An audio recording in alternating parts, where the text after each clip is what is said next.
মাননীয় অধ্যক্ষ মহোদয় আৰু মহামান্য সদন, গোবৰ মাটিৰে হাতখন লেতেৰা হ'ব বুলি কাতি বিহুত তুলসী ভেটি বনাব নজনা আমিবোৰে যেতিয়া ফাঁচী বজাৰত হোলীৰ দিনা ৰেইন ডান্স কৰোঁ তেতিয়াই অসুৰক্ষিত হয় অসমত খিলঞ্জীয়াৰ ভৱিষ্যত।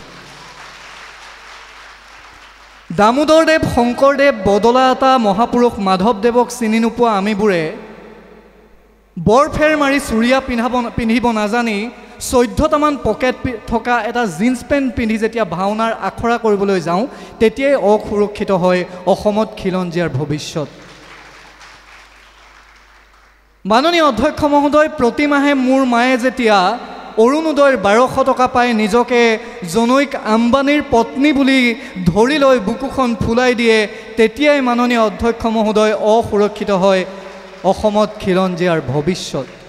এটা সময় আছিল মাননীয় অধ্যক্ষ মহোদয়, এইখন অসমত তেজ দিম তেল নিদিওঁ বুলি আন্দোলন কৰিছিল, অথচ তেজো গ'ল তেলো গ'ল, একোৱে লাভ নহ'ল। আৰু তাৰ পৰৱৰ্তী পৰ্যায়ত আজি এটা সময় যিটো সময়ত প্ৰতিদিনেই সৃষ্টি হয় নতুন নতুন দল সংগঠনৰ, যি দল সংগঠনে শ্লোগান আওৰাই আন্দোলনো কৰিম, ঠিকাও কৰিম আৰু নামি দামী গাড়ীও কিনিম, তেতিয়াই অসুৰক্ষিত হয় খিলঞ্জীয়াৰ ভৱিষ্যত। তেনে এটা সময়ত মাননীয় অধ্যক্ষ মহোদয়, বেদখল মুক্তকৰণে অসমৰ বনাঞ্চল সংৰক্ষণ আৰু খিলঞ্জীয়াৰ ভৱিষ্যত সুৰক্ষিত কৰিব বুলি ভবাটো জিকাৰ গছত ভেন্দি, ভেন্দিৰ গছত দাংবডি বিচাৰি হাবাথুৰি খাই কুকুৰি কণা মানুহৰ দৰে বাট বিচাৰি নাপায় ঘূৰি ফুৰাৰ বাহিৰে আন একোৱেই হ'ব নোৱাৰে। মাননীয় অধ্যক্ষ মহোদয়, ডক্টৰ ভূপেন হাজৰিকাৰ গীতৰ কলিত খৰিচা খাই ভাল পোৱা সন্মানীয় চৰকাৰী দলৰ বক্তাসকলক জনাওঁ যে এনে এটা শিক্ষা ব্যৱস্থাৰে শিক্ষিত হৈছোঁ যিটো শিক্ষা ব্যৱস্থাই আজি শিকাব পৰা নাই যে লাচিত বৰফুকন কোন, যিটো শিক্ষা ব্যৱস্থাৰে শিক্ষিত হৈ আজি আমি গম নাপাওঁ যে এইখন অসমৰ পৰা কিয় লাগে পৃথক বড়োলেণ্ড। তেনে এটা সময়ত এই শিক্ষা ব্যৱস্থাটোৰে শিক্ষিত হৈ একোজন খিলঞ্জীয়া হৈ নিজৰ ভৱিষ্যত সুৰক্ষা কৰিম বুলি ভবাটোৱেই আজিৰ দিনটোত আচলতে অসমৰ বাবে খিলঞ্জীয়া অসুৰক্ষিত হোৱাৰ অন্যতম এক কাৰণ। সন্মানীয় অধ্যক্ষ মহোদয়, সন্মানীয় গড়গাঁও মহাবিদ্যালয়ৰ অধ্যক্ষ মহোদয়কে প্ৰমুখ্য কৰি মঞ্চত উপবিষ্ট জ্যেষ্ঠসকললৈ শ্ৰদ্ধা জ্ঞাপন কৰিছোঁ। সন্মুখত মোৰ শ্ৰদ্ধাৰ প্ৰশান্ত শৰ্মা ছাৰ, মণি গগৈ ছাৰকে প্ৰমুখ্য কৰি গড়গাঁও মহাবিদ্যালয়ৰ প্ৰতিজন সদস্য, প্ৰতিগৰাকী ছাত্ৰ ছাত্ৰী আৰু দূৰ দূৰণিৰ পৰা অহা প্ৰতিগৰাকী তাৰ্কিক বন্ধুলৈ আন্তৰিক অভিনন্দন জ্ঞাপন কৰিছোঁ। এইবাবে অভিনন্দন জ্ঞাপন কৰিছোঁ যে এটা দুটা নহয়, সুদীৰ্ঘ ৩২ বছৰ ধৰি তনু কোঁৱৰ সোঁৱৰণি এই সদৌ অসম ভিত্তিত আয়োজন হোৱা এই তৰ্ক প্ৰতিযোগিতা সগৌৰৱে চলি আছে আৰু ছাৰে কৈ থৈ যোৱাৰ দৰে ইয়াৰ মানদণ্ড ক্ৰমাৎ বৃদ্ধি হৈ গৈ আছে।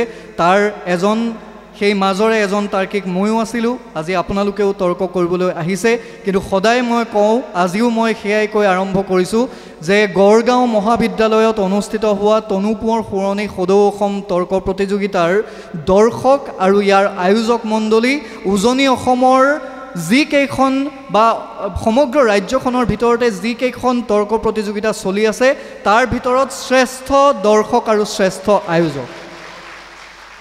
এখন বেয়া নাপাব, এটা চিধাকৈ কথা কৈছোঁ, উজনি অসমৰ এখন মহাবিদ্যালয়ত মোৰ এজন বন্ধু, মই নাম কৈছোঁ, এইখন তৰ্কৰ মঞ্চত আমি একেলগে ডিবেট কৰিছিলোঁ, বিজয় শংকৰ বৰবৰা, তেওঁ এজন অধিবক্তা।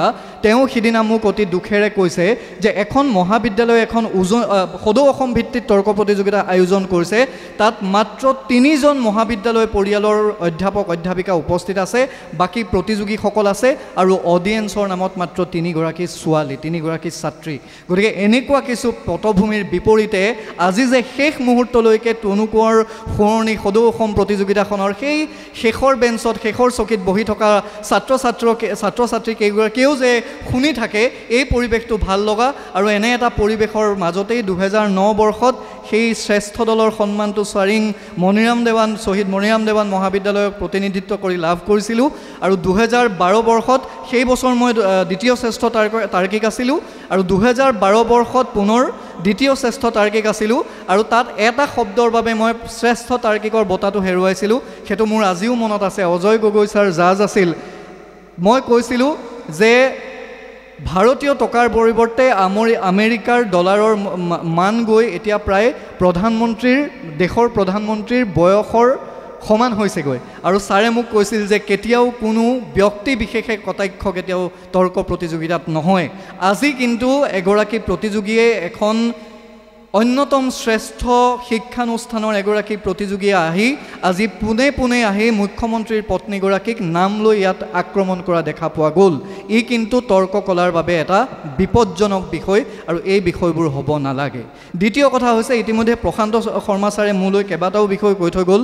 মই খুব কম সময়ৰ ভিতৰত মাত্ৰ যিকেইটা আমি খুব দৃষ্টিগতভাৱে আজি বিচাৰকৰ আসনৰ পৰা আমাৰ চকুত পৰিছে সেই কথাকেইটা কৈ থৈ যাওঁ।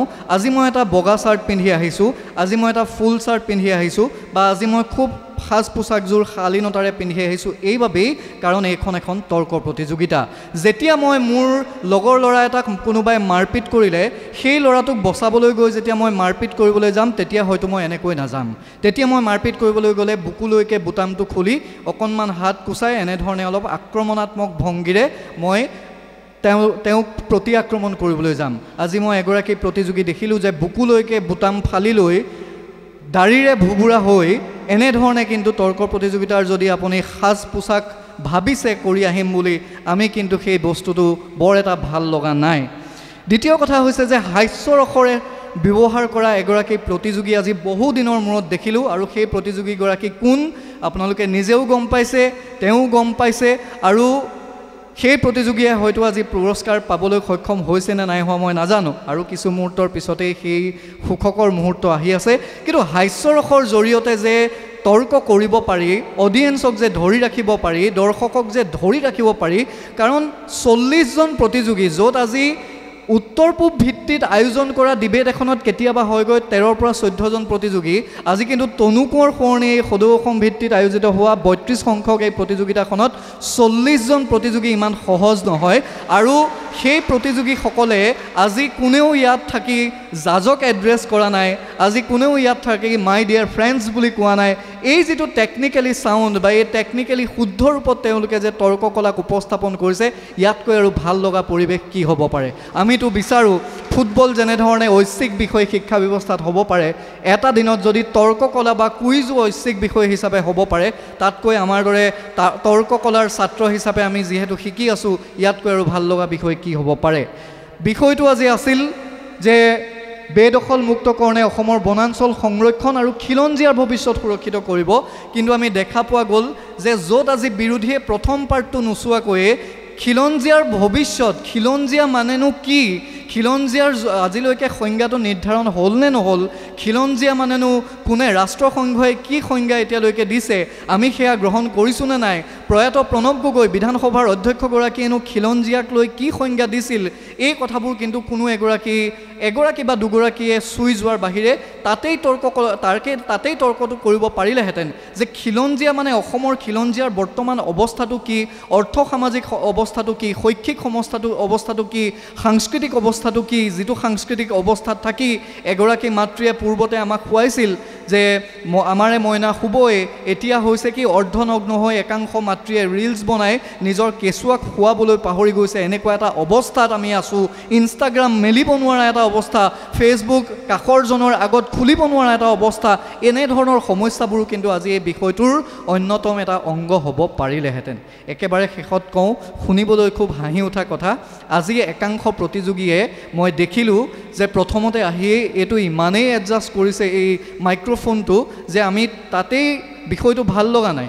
যে আগৰগৰাকী প্ৰতিযোগীয়ে যেতিয়া কথাখিনি কওঁতেই আমি পূৰ্বানুমান কৰি লৈছোঁ যে ক'ৰ পৰা আমি স্পীকাৰটোত কথা ক'লে শুনিম, ক'ৰ পৰা আমি মাইক্ৰফোনটোত কথা ক'লে আমি শুনিম, তাত আহি এই এডজাষ্ট কৰা বা কিবা কৰা। যদি আপোনাৰ ইমানেই সমস্যা হৈছে, আপুনি চাউণ্ডৰ শ্ৰদ্ধাৰ আমাৰ দাদা আছে, কেইবাবছৰো তেখেতক ইয়াত পাই আছোঁ, দাদাকো যদি এবাৰ কৈ দিয়ে যে খুৰা বা দাদা আপুনি আহক অকণমান এইটো সলাই দিয়ক, তেতিয়ালৈকে আমি তাত ৰিং যিহেতু কৰা নাই, বেল যিহেতু বজোৱা নাই। একাংশ প্ৰতিযোগীক দেখিছোঁ আমি অংগী ভংগী দেখাওঁতে এই মাইক্ৰফোন পৰি যাওঁ অৱস্থা, আৰু একাংশ প্ৰতিযোগীক দেখিছোঁ মাইক্ৰফোনটো এনেকুৱা কৰি আছে, মানে হাতত লাগি মাইক্ৰফোনটো পৰি যাওঁ হৈছে। গতিকে তেনেকুৱা এটা অৱস্থাত চাউণ্ডটোনো আমি কেনেকৈ ভালকৈ পাম, দৰ্শকে কেনেকৈ পাব, এই কথাবোৰ কিন্তু আমি আখৰা নকৰিলে আমি বুজাব নোৱাৰিম। একাংশ প্ৰতিযোগী আহিছে ইমান সুন্দৰ কণ্টেণ্ট, ইমান সুন্দৰ তেওঁলোকৰ বিষয়বস্তু অথচ ক্ৰছ ফায়াৰিং নাই, কোনো হিউমাৰ নাই, কোনো মডুলেশ্যন নাই, একেটা স্কেলতে এই কথাবোৰ কৈ আছে। কেইগৰাকীমান প্ৰতিযোগী দেখিছোঁ যে মাননীয় অধ্যক্ষ মহোদয় বুলি কৈছে। মাননীয় অধ্যক্ষ মহোদয় বুলি তেখেতলৈ ঘূৰিব লাগিব, কিন্তু আমি কিমানত মাননীয় অধ্যক্ষ মহোদয় বুলি ক'লে ছাৰে শুনিব বা আমাৰ চাউণ্ডটো মিছ নহ'ব, তাৰো কাৰিকৰী কিছু কথা বতৰা আমি ল'ব লাগিব। একাংশ প্ৰতিযোগীক দেখিছোঁ যে কনফিডেন্স লাগে, আত্মবিশ্বাস লাগে, সেলফ কনফিডেন্স লাগে, কিন্তু সেলফ কনফিডেন্স কেতিয়াও অভাৰ কনফিডেন্স হ'ব নাপায়। এনেকুৱা আহিছে যে এনেকুৱা দেখুৱাইছে এটিটিউড যে মোৰ সমান আৰু তাৰ্কিক নাই, আজি মই ফালি পেলাম। আৰু একেবাৰে দৃষ্টিগতভাৱে মই এজন তাৰ্কিক মই চিনিও পাওঁ, তেওঁক মই বাহিৰলৈ গৈ দুটা ধমকিও দিম, মোৰ খুব মৰমৰ ভাইটি। সেইফালে চকীখন নি লৈছে অকণমান পৃথককৈ, আৰু তেওঁ কৰিছে কি তাতেই থাকি ডিবেটখন আওৰাই আছে, তেওঁৰ যিটো স্ক্ৰিপ্ট তেওঁ আওৰাই আছে। হয়তো দেখুৱাব বিচাৰিছে যে চাওক মই তৰ্কক লৈ মোৰ ইমান ডেডিকেশ্যন, আজি তৰ্কৰ ইনচাৰ্জ ছাৰে চালে ভাল পাব, মোক কৈ পঠিয়াব। সেইফালৰ পৰা ছাত্ৰীকেইগৰাকীও মানে যদি চাই থাকে মোক ভাল পাব যে চাওক মই ডিবেটক লৈ ইমান মই কনচিয়াছ, মই আওৰাই আছোঁ। আনকি মই দেখিছোঁ যে ডিবেট শেষ হোৱাৰ পিছতো তেওঁ তাত থাকি এনেকুৱা ধৰণে আছে। সেই বিষয়বোৰ বৰ দৃষ্টিকটু হয়। গতিকে এইবোৰৰ পৰা যদি এৰাই চলোঁ, আমি ভাবোঁ যে তৰ্ক কলাৰ এই জগতখনক আমি নিজকে এটা কেৰিয়াৰ হিচাপে তৰ্কক লৈ আমি আগুৱাই যাব পাৰিম, নিজকে প্ৰতিষ্ঠা কৰিব পাৰিম। আৰু পুনৰবাৰ এটাই সকলোকে অনুৰোধ যে প্ৰতিখন তৰ্ক প্ৰতিযোগিতাত এনেধৰণে কৰক, আৰু প্ৰতিখন তৰ্ক প্ৰতিযোগিতাৰ আয়োজকলৈ আমাৰ অনুৰোধ যে তনু কোঁৱৰ সোঁৱৰণী এই তৰ্ক প্ৰতিযোগিতাৰ যি আয়োজক গড়গাঁও মহাবিদ্যালয় এই পৰিয়ালটোৰ পৰা এই পৰিৱেশটো আপোনালোকে অন্ততঃ শিকাটো উচিত, আপোনালোকে আদৰ্শ হিচাপে লোৱাটো উচিত। পুনৰবাৰ মই প্ৰতিগৰাকীৰ ওচৰত কৃতজ্ঞতাৰ শৰাই জ্ঞাপন কৰিছোঁ, বিশেষকৈ শ্ৰদ্ধাৰ অধ্যক্ষ মহোদয় ডাঙৰীয়ালৈ। আপোনাৰ নেতৃত্বত নাকৰ A+ আপোনালোকে পাইছে, আৰু এই যিটো পৰিৱেশৰ পিছত আপোনালোকেনো নাপাবই কিয়? গতিকে মই ভাবোঁ যে তৰ্ক প্ৰতিযোগিতাৰ এই পৰিৱেশটো সকলোৱে যদি আদৰ্শ হিচাপে লয়, অসমত তৰ্ক প্ৰতিযোগিতাই য'ত পূৰ্বৰ যিটো গৰিমা আছিল সেই গৰিমা হেৰাই যোৱা বুলি মাজে মাজে অভিযোগ উত্থাপন হয়, সেই অভিযোগটো খণ্ডন কৰি এটা নতুন দিগন্তৰ সূচনা কৰিব। ধন্যবাদ। জয়তু গড়গাঁও মহাবিদ্যালয়।